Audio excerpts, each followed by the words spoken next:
It's your main man, PBM Louie. It's the homie GL. And we're Bids. And Bottles. We got that new shit out here. We got SB. Y'all got to go run and get it now. SB Clothing. I like this joint. He got something crazy for us. Let's unwrap it. Before you tell us what you got, what made you... Oh! You showing love like that, bro. Look, I appreciate you, bro. I got the crew neck joint. Woo! Fire joint. Fire. Look, this one-on-one joints. You can go and get it. Let them know where they can go get it from. SB Clothing, on Instagram. Follow us on SB Clothing. Yeah, that's fire right there. I'm about to go crazy with this. What made you name this, and how long you been doing this now? Oh, I've been doing it for over 15 years. 15 years? Yeah, my name's Subordine. Right. So when I started the clothing line, I didn't want to use just my name, but everybody called me SB. Right. So I didn't want to just use the S and the B. So I put the ES for S and the BE for BE. Great marketing. You putting out a great product. You know what I mean? Each step becomes elevated. Look at the corduroy joint. Stay elevated. Hey, y'all, I'm wearing this next week on the next joint. Appreciate it, my guy. You know what I mean? I'm timming it. You know what I mean? I'm putting my green hat on this joint with it. Facts. You get what I'm saying? You look at the inside. You got all colors you can. Oh my God, you boy going crazy. Yeah, look at the inside. Look at that. Hey, look, bro. Gold zipper. I know y'all not really. I'm not sure if y'all can really see the quality on this, but it's something different. You feel me? Make sure y'all go get it.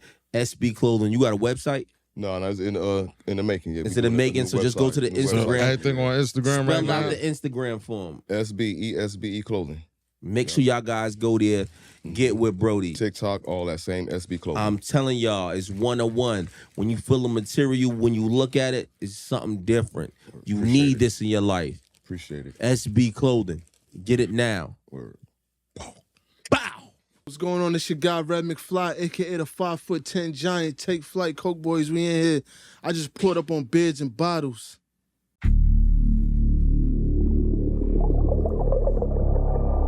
Yeah.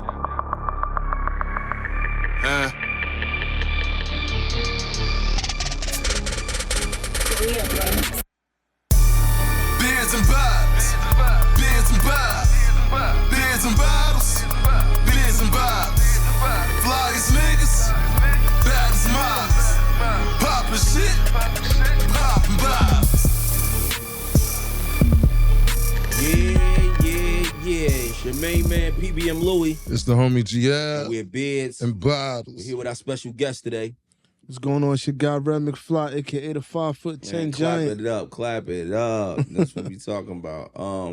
Yo, we had a great week, but before we start, GL, we're in a new spot, man. Why we here, man? Oh, man, it's a new season, new beginnings.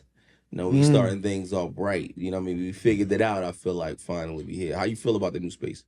It's cool. I just want to see the energy and the moments we could create here. Aesthetically, it's pleasing. It's cool. We got some of our moments up there on the wall. Right. Hopefully add some more moments up there, Absolutely. How you feel about the space? Yeah, this is a nice spot right here. I'm feeling it. That's dope, man. You're the first person here. And the first actual guest here. Damn. Yeah, man, at the new space. So that's love right there. You know what I mean? This is like history in the making. You're never gonna be forgotten. You know what I mean? Yeah. I appreciate y'all for that. That's what it is, bro. Part of history. But let's get right into it, bro. How was your weekend, bro? Mine? It was cool. I usually got 1,000 things going on. This time I was just, kicking back at the crib. I got a studio in there. Listen to a bunch of the records I got. I got like 4 projects coming up. So, I just did that all weekend. What's up, bro? Always working. Working is like pleasure nowadays. Yeah. You know what I mean? It's different. It ain't like, you're working for somebody else, you're working for yourself, doing things you love, so don't really feel like work.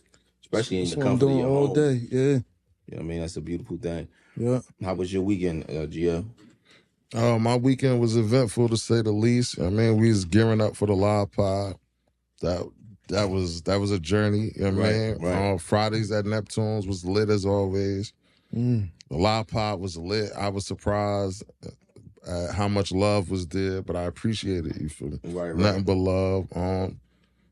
Levels was lit. Like I ain't got no complaints about the weekend. I was surrounded by friends, family, love, and supporters. Right. What more could you ask for? You feel me? The team held it down. Shout out to the team. Shout out to the team. I heard they had some questions about why they was wearing what they was wearing. Like they was like, what was that about? It was, Right. So you know, we wanted everybody to be uniformed, right? So we had everybody that was part of our team wear the same thing. You know what I mean? My guy just closed his clothing store down, right? And they had some extra hoodies, and they had some shit, like I said, White Lives Matter. I just thought it was funny, and they was all enough hoodies for the team. I said, yo, let's let this make the team wear this while he was there. And I just thought it was to be funny just for a bop, you know what I mean? Just to do something different. Me, for my weekend, you know, like I said, I'm in the middle of moving. So, you know, going from one household to the next, it's kind of like, it's a lot going on in that way. And I kind of got sick. I kind of did my flu game, you know what I mean? I was on Saturday, I was kind of like. So you were sick and you just going to contaminate the people. Yeah, get everybody else sick, why not? Yeah, that's crazy. You know what I mean? And just go there, you know what I mean? We thought we had X amount of tickets sold, and then we get there, you know what I mean? It's sold out to capacity. I couldn't believe it, you know what I mean? I'm like, wow. You know what I mean? To see the love that was there. It was crazy, man. I ain't gonna lie. When I seen it, it was so many people, I got nervous. I'm like, what's going on? Oh, y'all here for us? Yeah. Oh, you know what I mean? And it just, you know, we had guys from Baltimore, some Chester people. That's our guys. You know, Jersey people, and some other dudes from, they said they was from Boston, I met. So when you know what I mean? Just to see that we got a fan base moving around. You know what I mean? We check the numbers and the analytics, but you know, who really driving down from these places to come see us? We don't really know that until we actually there, and you get to see the people and greet them. It's, you know what I mean? It's a beautiful thing, bro. Oh yeah. Now, but let's get into you, bro. Pause. Hey, no homo. No crazy. Homo. I don't know what's up with you, boy. Yo, like, what's that going on? crazy. That was wild, gay. And you had mad energy behind it. Yo, let's get into you, man. The thrust was gonna be what's up, crazy. So look, let's get into what you got going on, right? So you know this right here, what we do. This is for the people. This is for the culture. You know what I mean? So we have conversations that grow the people.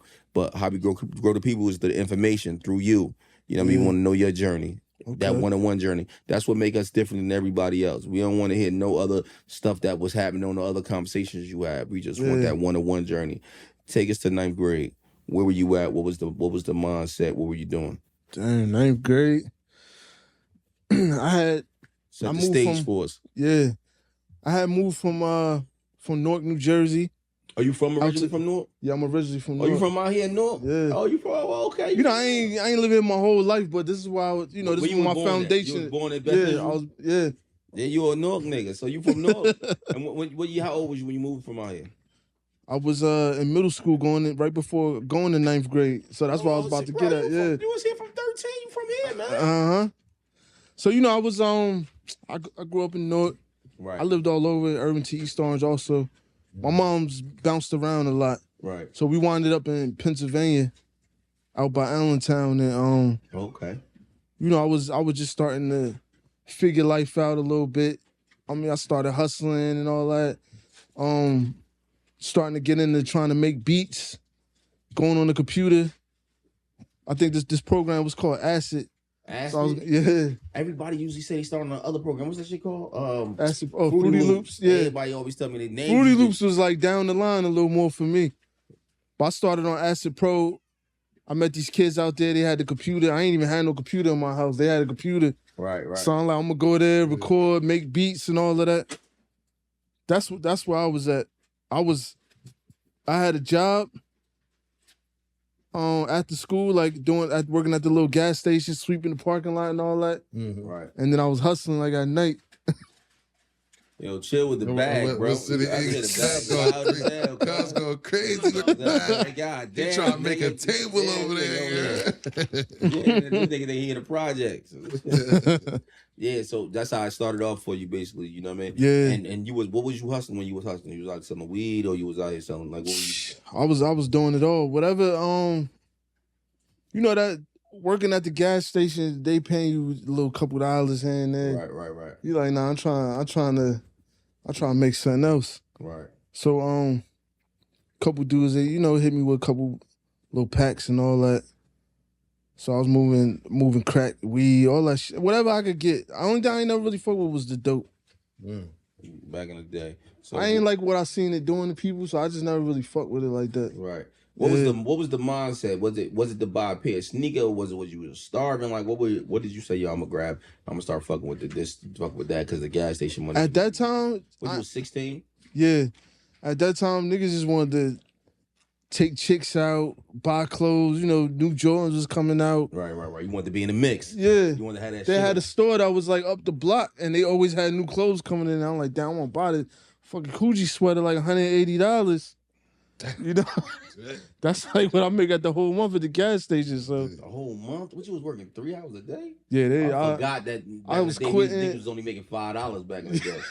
Niggas was getting $5 an hour at the gas station back in the day. Especially out in PA, because everything cheaper out there. Yeah. So whatever it was out here, it was less in PA. Yeah, you wasn't getting no chicken. Past the limit.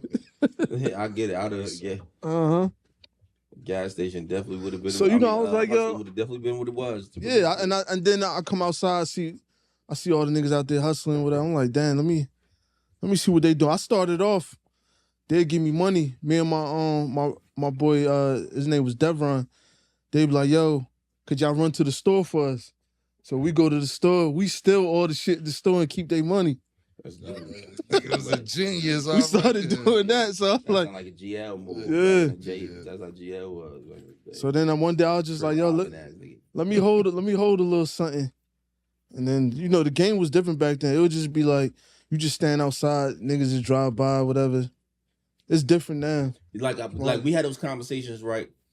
A lot of time I've tried to explain to people, like, I'm like, yo, y'all niggas don't really know. We come from a different space. Like when I'm from I was born in the mid 80s, right? So late 90s, early 2000s, when I first started hustling, 12, 13 years old. The cars pull up, you sticking your hand in the car, you hustling vials. You know what I mean? Crack vials in the side, red top, blue top, shit like that. Getting your dick sucked by fiends. Yeah. That's part of the game. You not a real street nigga if you ain't never been getting your dick sucked by a fiend. You agree with that? I agree with it. I ain't gonna say what happened all that, but I know what y'all talking about. We understand the stories, bro. Like, so to be outside at 14 years old, 12 o'clock at night, zombies walking around, but these joints is like nurses or something. Some be nurses coming through. I had pastors, all of that, teachers. Yeah. They only 25 at the time. Yeah. Yo, you know the cars that's driving by because they driving like this, looking around. Right. So you like, yo. Some niggas might try to pull off with your word. You know what I mean? Some niggas you might gotta fight something. Oh, that's the part I forgot to add. When I first started, I ain't gonna lie, I was giving them niggas dummies at first. You almost got killed. Man, my brother, we put some cheese in the window for like 2 days. That shit got hard as a rock. We sold that shit. One of them came back ready to kill one of us. And one of the niggas that hustle out there like, yo, y'all ain't gonna be doing that. I'm gonna let you hold something. He's like, you ain't I forgot about that part. Yeah, they out there smoking the shit burning black. When the fiend smoke the stem and that shit burn black, that shit ain't it. You go some bullshit. You out there, these motherfuckers. We ain't even care. Foul work. But that's how a lot of niggas start off. But it start off with problems. All right, so let's take it from here. Boom. That's high school years. You moving a little bit now. Tell us when you started getting a little bit more serious. You know, making the beats, making the you know what I mean. Tell us right before you got your first placement and shit. That happened more so you know, hustling, all that, moved out. And then I got booked. How old were you about this time? 19, about to be 20. Okay. I got booked for it happened for some shit I ain't had nothing to do with. But I wound up having I had the you grip. On a nigga? No, I'm fucking with you. Nah, hell nah. No, I'm playing. Honestly, I didn't even know who did the shit. So even if I was that type of person, I wouldn't even know what to tell them anyway. But how it happened? Tell us how, like, bring us to the story. Yeah, I'm sitting on the porch waiting for my man to come pick me up to go to the studio. This nigga stops to holler at a chick. That's how it always happened, right? Right. Always. He gonna stop to holler at a chick. Always. I'm sitting on the porch. I got the grip on me on my waist, but I didn't know none of this shit was. He told me he was pulling up. Meanwhile, the whole time, cop sirens going off. I hear the cops, but I'm like, ain't no way they gonna stop me. I'm sitting on the porch. I just walked outside. So cop come around the corner. Woo, yo, put your hands up. I'm like, damn, the fuck, I just came outside.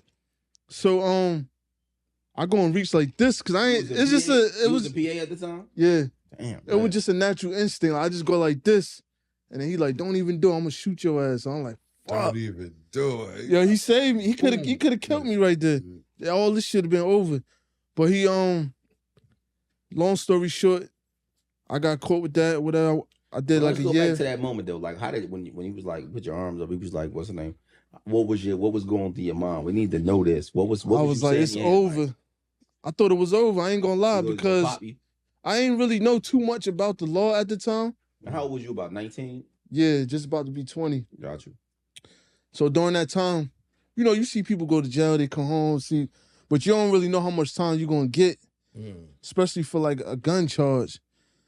And then when they start high-fiving each other, I'm like, damn. Oh, they got one. Yeah. They thought that somebody got shot around the corner and they thought it was me. So I remember the people came and the police was like, yo, is this him? They shined the light on me just like this. I'm like, they like, nah, that ain't him. So he put the hood on me like this. You can't even see my face no more. He said, nah, was it him? And I heard them like, nah, that ain't him. So they was mad. Them niggas was mad. They thought they had a murderer. They just now at this point, they think I got something to do with it, but I'm not the person. But I'm sitting there telling like, yeah, I just walked outside. I ain't had nothing to do with this. Yeah, I just had my slam on me, buddy. You just had to grab one. I just happened, yeah. So I'm like, I don't know what to tell y'all. But at the whole time, they thinking I got something to do with it. I'm fighting my case, fighting the case. I was fighting for like 10 months. They even tried to tell my mother. They like, yo, just tell him, you know, he could tell a little something. My mother, I remember I heard my mother wilding on the police, on the detectives and shit. My son ain't no fucking snitch. Oh, man. My mother, she don't play that snitch shit. Right, hold it down. Yeah. You get spanking, you tell me Sean your little brother that. punched you in your face back in the day. Yeah. Sean punched me in my face. Better not come home like that. So she, long story short, we fight the case with her. They dropped a lot of the charges. They just hit me with the possession of the firearm. Wasn't old enough to have a gun at the time. And I came home, and then that was when I decided like, damn. How long you was locked up for? I did a year. Oh, okay. So I was like, I'm gonna really take this shit serious. Cause at that time I would just hold on, but let's talk about that time in that year that you was locked up. Did you get in a fist fight? Did you have any issues? Where were you at? What county were you was at? I was out there. It's called Lehigh County out in PA. I had the crazy thing is I copped out to an 18 to 48, and the judge felt a little compassionate because I had like 50 people in the courtroom, and they like, yo, he trying to do something with his life and all that. My pop's in the military. He came with the suit on and all. The military suit? Yeah. So it worked good, but I remember the judge told me, he like, yo, take a look around. You see all these people here. When you come back, there's going to be less people. And there's going to be less people. Then before you know it, ain't going to be nobody here. He said, and then every time when you come back, when there's less people, I'm going to give you more time. And you're going to learn your lesson. So I remember that shit stuck with me. So that was like, you know, that was a turning point for me, at least. What's the name? Who was in there? Yeah, what you got to say? When did music come into play? It came into play before that, but I was always, you know, just fucking with it. I'm half in the street, half trying to make beats, rap, and all that. But my main focus was just, I gotta make money. I wasn't really focused fully in the studio, but I started so young that I had got like a head start. So when I came home, I had to move back in mom's crib and all that. I had the computer, making beats. Now I got my son on my lap, trying to make some beats. How old is he? At this time, he was, my son was born when I was in there, so he was 3 months when I came home. Damn. Yeah. So that's the hell of a pressure on you. So while I'm in there, I had right before I got locked up, I had a fiend. He was like, yo, I can make you a radio station. So I had a pirate radio station. Yeah. And we playing our music. So while I'm in there, I'm using the radio station to communicate with shit. They giving me little messages on the air and all that. Yeah. They playing my music. That's why you bagged, you saying? Yeah. So everybody fucking with me because they like, yo, could you tell them to play this song? And could you tell them to shout my girl out and all that? So everybody sending me little snacks, little honey buns, soups and all that. Yo, I need a shout out. I'm going to sing you something. So that kind of like really helped me get through that. It was in the month. You felt like you It was helped me outside build a in lot that better, moment. yeah. It was a They different. playing my music, even my vibe music with it. wasn't nowhere near how it is now, but at that time you thinking, damn, I can hear my shit while I'm in here. A lot of times when you in there, when you ain't really accomplished, you can't hear your music till you get back out. So I got to hear that. When my son was born, they had put it on the radio. That shit fucked me up. But it felt amazing. Yeah. And who were you rocking with then at that time? You ain't have no team like you had now. Nah, I was always like a captain of the team. Like I just had a bunch of niggas from out where I was at that rap, family members. We was called Red Light Entertainment at the time. So they was all go up there on Friday, Saturday nights, talk some shit. I had my boy Uncle, he called himself Uncle Meatball. Everybody in there was writing them letters. He reading, but he fucked up because he started talking shit about the COs. Oh my god! So he telling they write, the inmates is writing shit like, yo, this CO, whatever they was saying. He was reading the shit out on the air, but the COs is knowing about the radio station now. So they keep coming up to me like, yo, why y'all was dissing me on the air? I'm like, bro, I'm in here with y'all. How the fuck I'm up there? So they got us shut down. Right after I came home, the FCC came knocking on the door. They was like, yo, y'all wilding right now. Y'all cursing on the air, talking about the COs. So the station got shut down right after I came home. So all right, now boom, we moving forward. You came home. What year is it now? After you came home, and now you starting to get. How did you start getting some success? Like, what was the next move? All right, you got your son. You making beats. What was the first thing that started getting you popping from right there? So I remember I came home and I was staying with my mother because my baby mom's lost an apartment and all that. Your baby mother was with you too? Yeah, at that time. I had my own spot. She moved in with me. Right. But you know how that go. You ain't there to pay the bills. The leader of the house gotta, you know what I mean, gotta guide the way. Mm-hmm. So now I'm back at Mom Duke's crib till I get my bread up. But I remember my PO was like, you gotta get a job. I don't care about that rap shit. Oh man. Cause I honestly I was just another nigga just trying to get on rapping and all. Yeah, I ain't really do nothing at the time.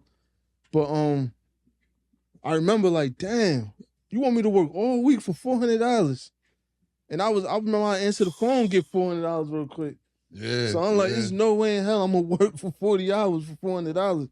But I had to do it. So I was doing little temp jobs. Mm-hmm. I quit. I was like, man, I ain't arguing with the niggas at the job. But I remember it gave me the mindset like, damn, I gotta really lock in and get this shit together. So I just started getting real deep into making beats, selling them online on the websites and all that. I took the beat route first before the rapping, cause that was the thing that like got me in a lot of doors. Making beats, yeah. So anytime I meet a rapper, like I remember I met Kanye, I'm like, yo, I'm a producer. I ain't say I was a rapper. I meet this rapper, that artist. Every time I meet him, I tell him I'm a producer. Because every rapper need a producer, but they don't need another rapper. They don't need another rapper. Facts. Yeah. Right, because now you become competition opposed to a business proposition. Yeah. So now, after I make a couple beats, then I put it on like, yeah, you know, I be rapping too and shit. But you was going to the city? Where you going when you? I was going everywhere. I was going to Philly. I was going to New York. Did you ever tap in with Batcave Radio at the time? Nah, not then. I didn't. And it was real big at the time. It was big back then. Yeah. But I dealt with a lot of the rappers that was going, like I produced for PD Crack, Gilly, Reed Dollars, all the rappers that was from Philly that was doing something at the time. Walk us through your first placement. What was the first, when somebody took your beat and made something you was like, oh shit. I don't even know which one was my first placement. Probably PD Crack. The first one that showed me some love. He rapped on a couple of my beats. I remember I met him at cause I used to go to a lot of the events. Jay Sweets used to know this chick that worked for Cool Cigarettes. And she used to always have these parties going on at the clubs out there. So we'd go there, I'd bring CDs with beats. Niggas were bringing beat CDs at the time. Yeah, that's back in the day. I'd bring the CDs. I remember he was like the first rapper that gave me his phone number, and I was like, damn. About 06, 07. This is more like 08, 09. Okay. So I gave him the beats and all that. he ain't do nothing at the time, but what happened is this other rapper that I knew that he was locked up with crack. He came home and then he was like, yo, I'm gonna bring your beats over to him. And then that's how it happened after that. We recording in the crib and all Started that. moving for you. Yeah. I was on your page. I My seen guy Corleone, shout out to him. Cool, shout out to him. Uh-huh. I was on your page. I seen that you got a relationship with Benny the Butcher. How does that come about? That happened from this guy, Ted. We Ted know Yeah, it's everybody. wild bro. because- Ted, bro. Yeah. Ted know everybody, bro. I was telling Ted, I was like, yo, I just started really listening to Benny at the time, and I was like, y'all really want to produce for Benny the Butcher? And he like, damn, I just met him too. And I was like, oh, word. So he hit one of his peoples, I think it was Steve. Steve had me, the first time I met Benny, I went to an event that they had. This is probably like in, what was like 2021 type shit. I went to an event they had in Philly, and I paid to get in. And I'm like, yo, if I could just get a quick conversation with him, you know, it'd be a step toward. But I remember I met him, it was real brief.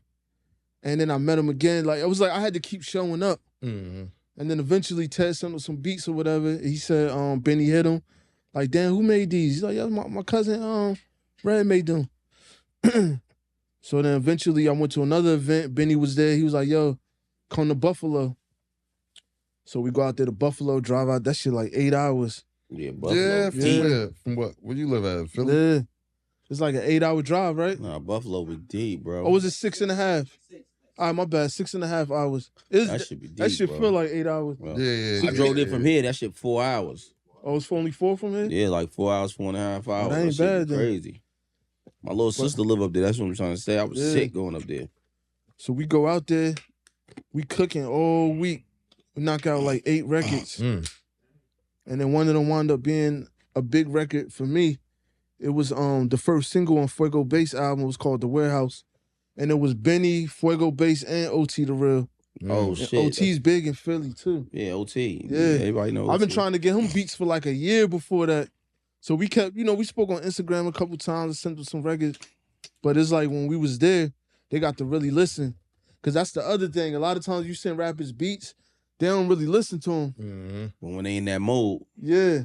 They might listen to it like on the phone real fast, like, But when they really in the studio, that's when they could really hear the record the right way. Yeah, hear different. Yeah. When you hear it in the studio and it's loud, Yeah. that's how it's meant to be heard. I try to get in that element then. Yeah. So you met him, he did the placement, everything for you. Yeah. Everything go how it's supposed to go. You know what I mean? What was your mindset like, yo, what I'm gonna do after this? Like, cause usually, you know what I mean? Because now you're a rapper and you're a producer. So you didn't say, yo, let me try to get a feature in with him. Like, you didn't have none of those type of mindsets when you was in the process? That was more like I knew it would come eventually. I was just like, yo, I want to get as many placements as possible right now. Like I want to produce everything. I remember he told me they was working on a BSF album.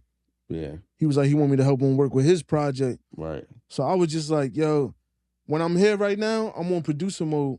But I guess Benny wound up hearing me rap. So I go out the second time, and Benny like, damn, nigga, I didn't know you could rap. He like, won't you jump on one of these records? But I was like, nah, it's a lot of rappers here right now. I'm gonna just produce. It was me and A-Rap Music and some other producers that's out from Buffalo. We was all in there just cooking all week. And all the artists that Benny got on the label, they was all just, it's like every room, it was a different vibe going on. Yeah. So the artists would just walk around like, I'm feeling this beat. I'm gonna write to this shit. So I put a record together and wound up hitting Benny. Phil and Ted spoke to him, whatever, and he was like, yo, Red could use this. It was one of the records he did on one of my beats. And then that was how that came about. You And just then put Bass your jumped verse in on and it. everything. Yeah. That's It was fire, fire. That's man. love. It was So like that an mean it was unfinished. organic. It was organic. Yeah, It because wasn't I no- felt good because like I actually got to be there for the creation of the record, even though I didn't know it was gonna wind up being my record at the time. Right, right. And you know So what it that- it is? made it even What crazy. probably what really showed for me, like, damn, bro, just came in and told me, nah, he good. You ain't even want the record. Even when he said, why don't you jump on something? Nah, I'm good. Figure it out. That right there kind of went Yeah. a long way, bro. I ain't want to, it's like I came there on the production time, so I'm like, let me get this done, it's gonna be a lot of trips back and forth. I'm gonna be coming up here. You know what I mean? I just had that in my head. You had the mindset already, like you knew what was happening, what was going on. Mm-hmm. And my whole thing is this now. Boom. All right. You started doing that. Well, that had to be with them in the recent years. You just said 2021. You started doing them and meeting them. Boom, boom. What year did you start dealing with the Cokeboy situation? That also came from a situation with Ted. Shout out to Ted, man. That's a good dude to know. Yeah, none of this situation. He grew up with friends. Me. Yeah. I met Cheese and all that. Yeah, they do, bro. All them is all his family. So when Ted came home, he started fucking with me. Mind you, this back in like 2012. Mm-hmm. What was it, like 2012, 2013? 2010? Damn. 11. Yeah, it had to be. That's French was 15 just years, like bro. starting to get Crazy. He had Chinks Chop just It came Down. home, right? Chinks just came home? Yeah, Chinks came home. Yeah. Chop It Down came out.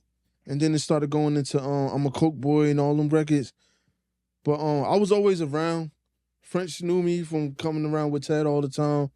I gave French some beats a few times. Him and Chinks did some records on them. He wound up giving something to Kanye that I had produced. And, you know, it was like a building relationship over the years. And then I remember I had a record that started doing good. It was called Wipeout. And we go on the labels, did a couple meetings. After we left one of the meetings, we go to the studio with French. And I remember I said, like, I walked in, I was like, damn, when you gonna sign me to the label? And he was like, I got you. So he, you know, a year went by. I think it was like a year. I hit him up again. And then he was like, matter of fact, he said, yeah, I got you. I'm gonna plug in with my people over at the label, whatever. I'm gonna help put this album out for you. And then that was it from there. And from there. Yeah. That's dope, bro. So he kept his word. Kept his word. Yeah. And what year was that? Maybe 2014, 2015? This was a year ago. Oh, damn. It took some time. It took some time. Because all right, so there's another part. I had quit rapping for a few years. I had a lot of people dying in my family. A lot of shit was going on. And it kind of like strayed me away. I started making money doing other stuff. So I was like, Chinks had passed. And then I remember Dirk's manager, his name Chino, OTF Chino, he was helping me out, helping me and Ted out. I was doing the merch for Dirk and all that. And then he got killed. And it was like, damn, all the people that's helping me, they dying or something fucked up happening. Right. So I kind of steered away from it a little bit. And then 2021 was like, 2021 going into 2022 is when I really came back like, yo, I'm gonna take this shit serious. And I went real consecutive for like 2 years straight. And then that was when French was like, all right, now I can take you serious. Yeah. Before it was always like, I'll do a record. It don't do what I wanted to do.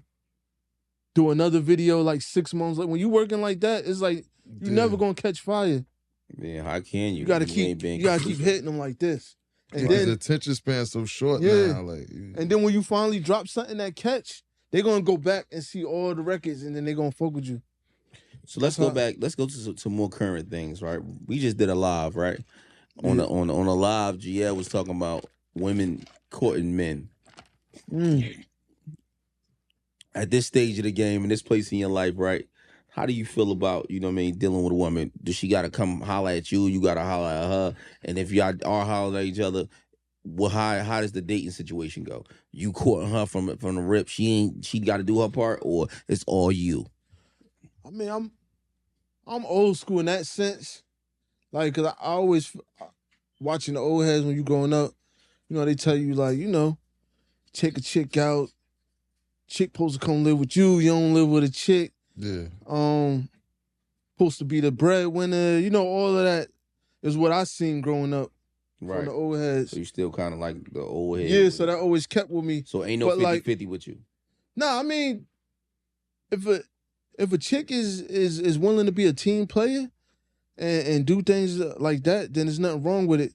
But I guess I'm saying like I don't want to jump into a situation and a chick taking me out on a date, taking me shopping. Shit. I don't know. I feel like no. I feel like that's something that come on with time as you in the relationship. Like, I don't want to start off like that because I feel like that's a bad way to start a relationship off. Because now the female I feel like don't she know. controlling you after that. So you tricking Tony then? Nah, not tricking. But I'm saying, like, I'm like that with everybody, though. Like, if I go out with one of my bros or whatever, I'm like, y'all got it. Or we switch. Like, he might be like, y'all got it this time. I got it. You know what I mean? I always been a person where I don't want nobody doing everything for me. I had bad experiences in the past where a chick will buy me something, and then she as soon as throw it in I your face. break up with her, she like, let me get them Jordans back. Oh I'm like, nah. you take some, I throw them shits over the bridge. But if they like to use the whole saying to the table. If you bring the whole table to the table, what do you need her to bring to the table? It's not even that. It's that, like, I show her what I'm capable of, and then now if she's the female is supposed to make you better. So if I'm bringing this, I got this amount of income coming every month. I got this type of crib. I got this type of car. If I mess with like when you meet a chick, she's supposed to upgrade you, like help you upgrade Enhance to where what you now got you're doing going even on. better. Yeah. So it's like LeBron, he ain't need certain players on the team, but when they come over there, they even better now.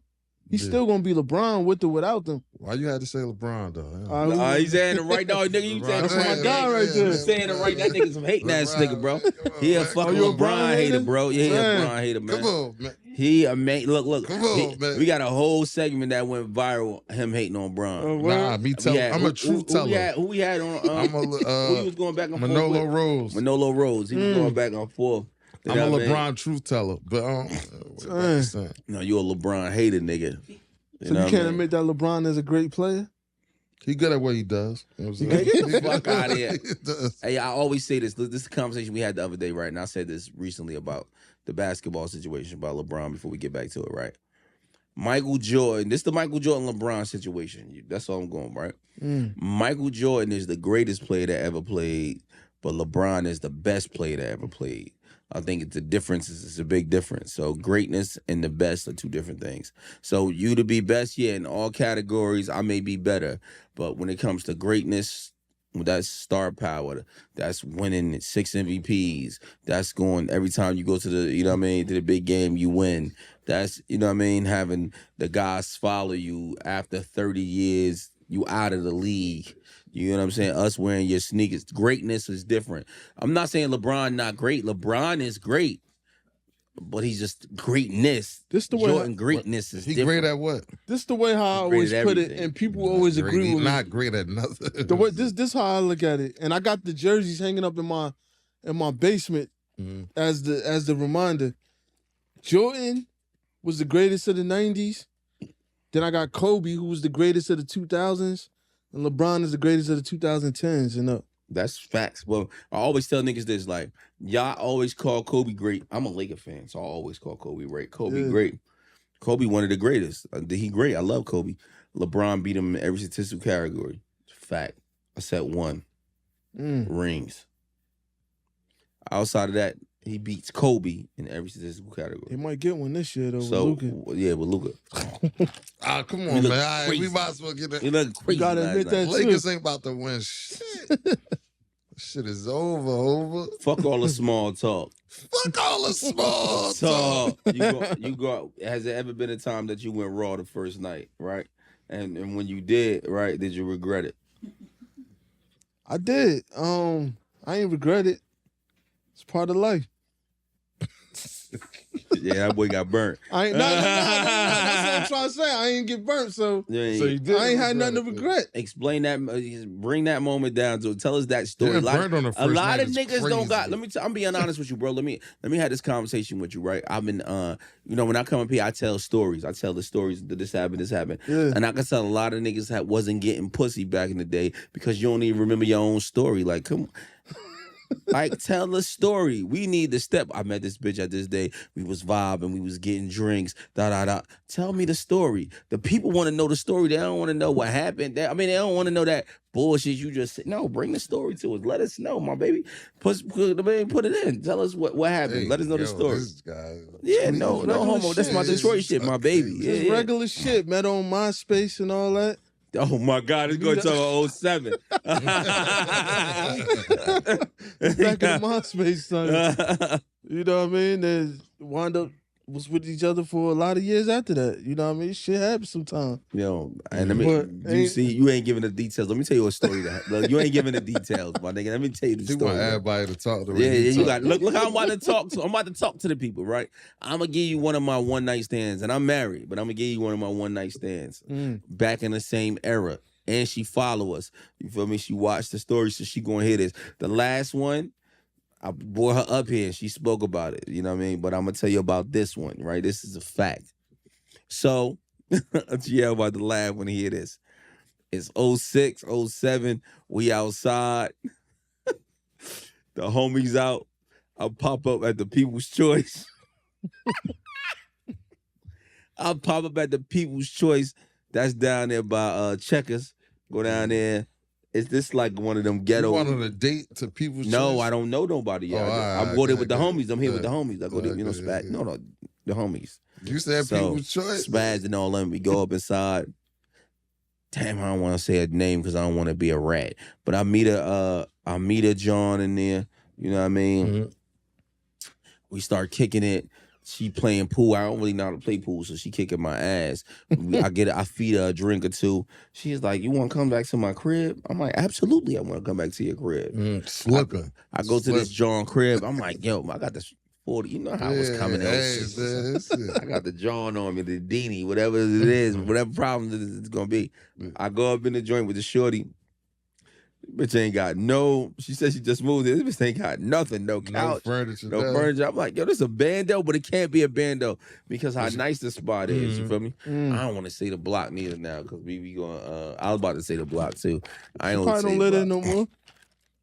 And it's Star Cousin too. This one is Star Cousins. I'm wild. I done popped to a Star Cousins. So this is one is so we go up in a joint. She get down on her knees, spread it open, shit, fat, bust it open for me. I'm gonna show you the joint too after this. She bust it open for me, hanging out, mop me down. Ooh, this was like 3-minute mop. I get on top of it for like 30, 40 seconds. Like, it come out of me on top of on the hard ground, knees burning for 30, 40 Wait, seconds. there's no bed in there? We're on the floor. Hardwood like that right there? You on a pallet? Yeah. No, it's not even a pallet. She don't even got. She just got the keys, and I guess she with somebody, so she don't want to. You know what I mean? People, and I had no. You know what I mean? And I saw I knocked the head off right there. Sushi boy. Sushi boy, I want to say it. Sushi boy. Sushi. Nigga saw no I was furniture 20 and still years old. was This sushi. was 06. I was 20. I remember this shit, and it was it was those days. You know what I mean? You know what I mean? Those are good times. This how you tell a story, champ. You feel me? Yeah, you gotta bring it. I'll be trying not to go into too much detail on them stories. You gotta let the people, when the people know, when they speak of me, speak on my name, and know I ain't telling no lies. Yeah. No lies, we funny as Yeah, hell. word up. But you bugging though. If a girl want to take me on a date, I'm letting her take me on a date. On the first night, But you gonna, but like, that's a chick that you trying to be in a relationship with? Like, you gonna start a relationship with? how we get that deep? It's just I like how she look. That's it. That's what I'm saying though. If it's something like that, Hey, yo, let me ask you a personal question, homies. Yeah. Why you want rat? Look He at got a rat. Like, Yeah, I want me to act because he just said it. I ain't say it. man. He just said it. I ain't say it. He just said it to somebody you're gonna be in a relationship with. I want to piggyback off Cuz question. Good. Rat. Nah, I ain't gonna even do it, bro. I ain't gonna even do it because they gonna look at this joint right now and they be like, man. Louis is a wild. I think you should ask. Nah, I ain't gonna ask that nigga that question, man. But let me ask you I a don't question. even know what he was gonna ask. No, man. It is a question that you would have had to like, you know what I mean? This would have isolated all your Jones. They'd have seen this right here, this part, and they'd have been like, oh yeah, really? You not never? So my whole thing is this, yeah, right? You know what I mean? Whatever you got friends or whatever you deal with, so on and so forth. What is one of them start asking you? You ever had this situation as well? One of them is like bartenders or strippers or something. They keep asking you to come to their bar, but they not trying to put out because they ain't even give you that type of vibe. They give you the vibe while you there. Well, they want you to, they want you to bust the singles down. What do you do then? You want Cuz answer or you want me to answer? Both, but go ahead, let Cuz answer first. Honestly, it depends on what the situation is, but if I'm talking to a chick and she ain't trying to give me no place, she telling me to pull up somewhere, then all right, who else is there then? You gonna put me in with somebody, or is it just gonna be you just want me to come there and spend some money? Has it been a time where a chick hit your DM like, yo, pull up to my bar? Yeah, they do that. And honestly, like that type of shit, it don't really gotta be on no type of time like that.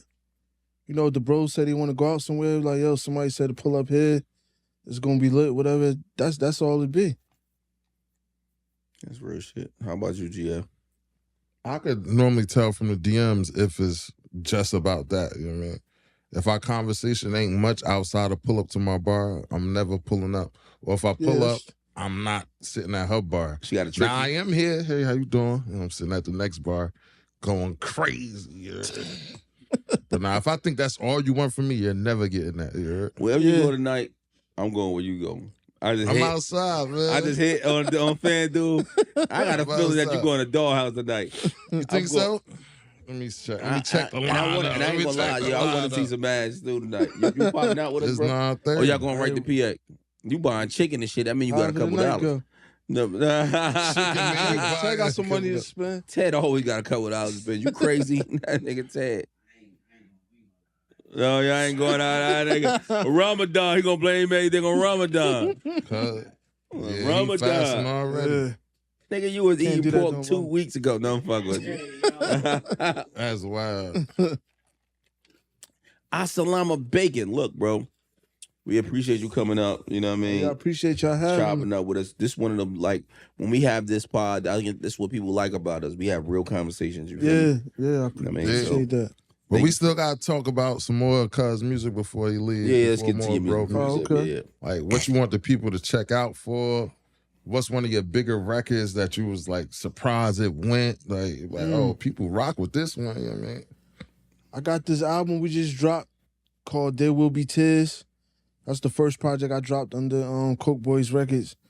We got the deluxe about to drop. Mm-hmm. How many cuts on that joint? Damn. How many songs I got on that? 11? Yeah. 11. Yeah, I think it might be 13. It's 13 on there. I got Benny the Butcher on there, Fuego Bass, Corey Guns, G-Dep, Vado. Vado, we interviewed Vado recently. Oh, okay. Yeah, like a year ago, Vado the homie. He killed that. Y'all gotta listen to that record. He killed that. The artist I work with, Nova, he from Toronto. Like I heard about Nova before. Nova RX. When you hear him and when you see him, it's like you be like, damn. You might think he black when you hear him singing. Oh, he white? Yeah.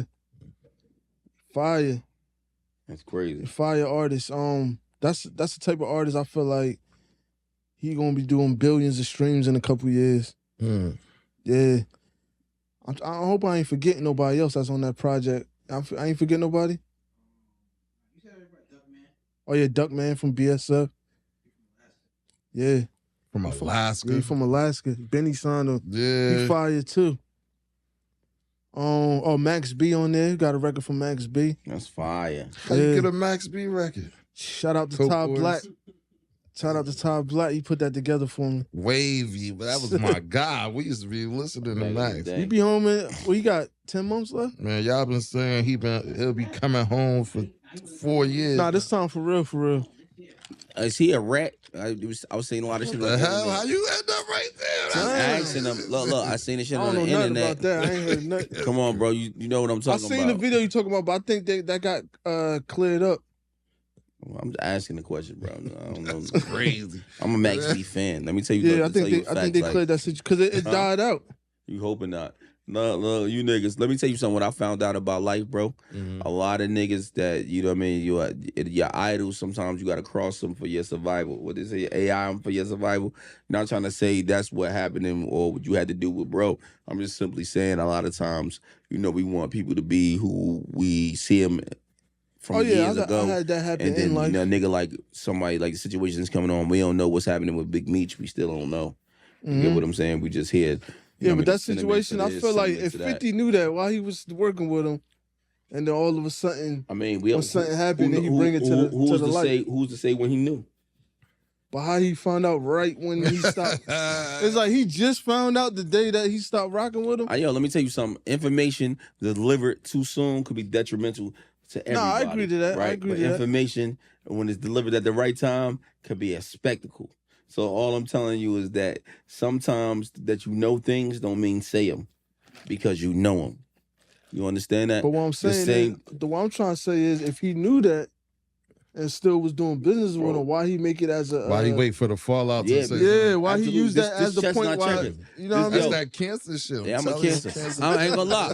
The gang, look, cancers, man. growing up in gang culture and understanding that you need to grow in this culture in order to be able to survive. As far as what's the name? Because when you grow up in gang culture, when you just like a youth, I'm talking about 12, 13 years old, you start off at the bottom. And when you grow from information. And with information, you have skills, right? Well, some people do. Some people don't know enough to have the skills, right? And you use the skills that you have with the information that you have to develop where you need to go next, with the people you need to be with next, right? When you don't have the information and you don't have the skills and don't know enough to get to the next spot, you never gonna grow. You're gonna stay a soldier forever. And to understand 50 Cent, to understand war is to understand the people that surround you. To understand information is to understand how to use it. Once you understand how to use information, you'll go far. That's all I'm telling you. And a lot of times people don't even understand that deep. Life is 3/4 and it's like 3-dimensional. The way you see things, the way things are, and the way you want things to be. Nah, I agree with you 100% on that, but I still feel like if it's something that he felt like was so bad, what if he would have never hung out with I'm with making Rick Ross? millions of dollars. I gotta say this to you. I know what's wrong with it. Look, you can't be used. You useless. You know what I mean? Understand that. Always, that come first and foremost. Why would I want a nigga to be here, be around me if he not, you know what I mean, an asset? The nigga, he could be a rat. He ain't rat on my homies, right? Yeah. So in a moment, I'm gonna use you, but when I don't need you no more, you Now become you tuna. a rat again. I see what you're saying. Yeah. You become, because I'm a shark. Sharks they eat what they want and dispose what they doing, right? They eat all the meat off and spit out the bones. That's life. Pause. I'm just telling you, this is what real life is. And you will never win the war being tough. You only gonna win the war by using your mind. Oh yeah, I agree with that. You understand what I'm 100%. saying? So, Yeah. and a nigga could say, "Oh, he a bitch." Yeah, okay. He don't know you dropped 200 large on the nigga head. The nigga that you just dropped 200 large, done been at your house 5 times, watched you 7 times, seen where you take your kids at. It's a different thing. Yeah. But look, bro, we I agree appreciate to you that. for coming up here, bro. Oh, Thank yeah, you, man. appreciate y'all Lead for having Lead me. the people with your information so they can follow you and everything. Yeah, make sure y'all follow me on Instagram at Red Mcfly. Got the deluxe edition. There Will Be Tears about to drop. That's a dope name. Yeah. And then everything is Red Mcfly. Try to keep it simple. Where that name come from? When I first started rapping, it was me and my boy at the time. We was like 16, so we had this fucking Red Rum and Murder shit. So everybody was knowing me for that. So then I was like, damn. As I got older, I'm like, this ain't a marketable name to be going by, Red Rum. Right. So I just dropped And you it. light skin. So Yeah. you good. You can make red. Yeah. make So fly. that's It why. makes That's sense. another reason. Yeah. So I just went with Red.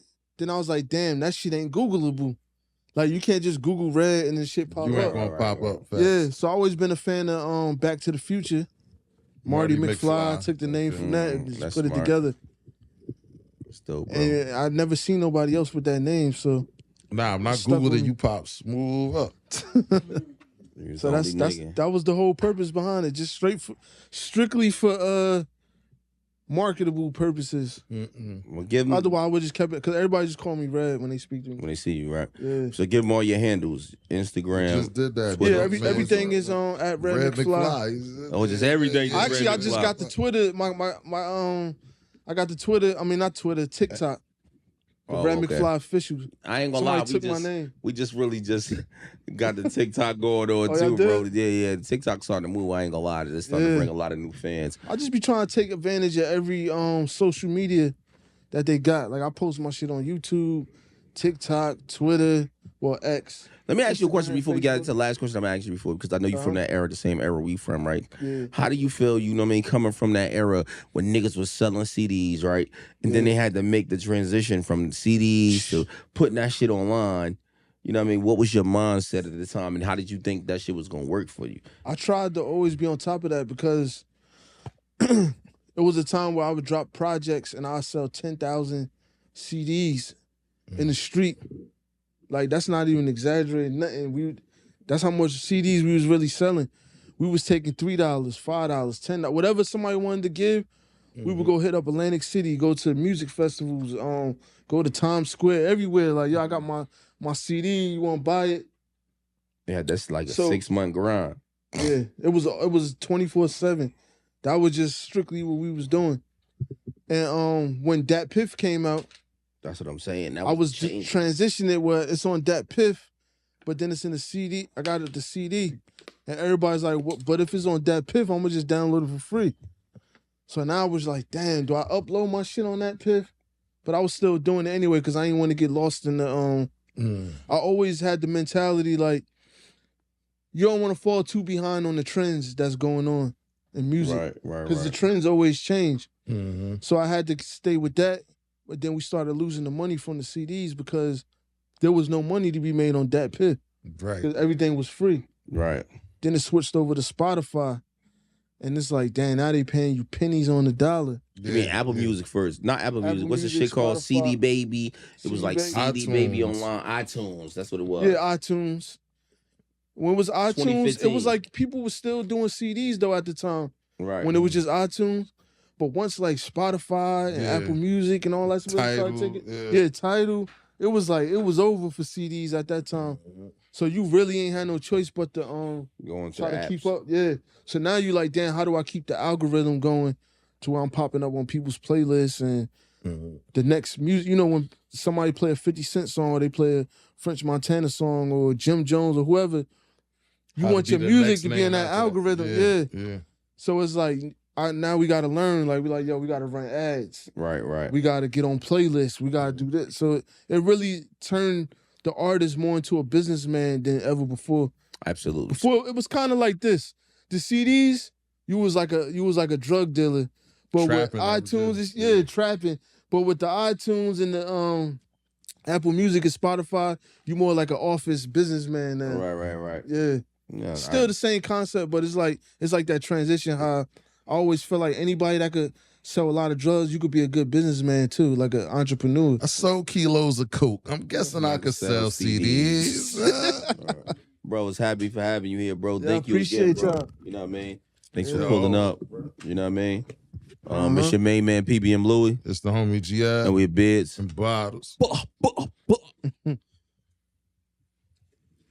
Let's take this picture.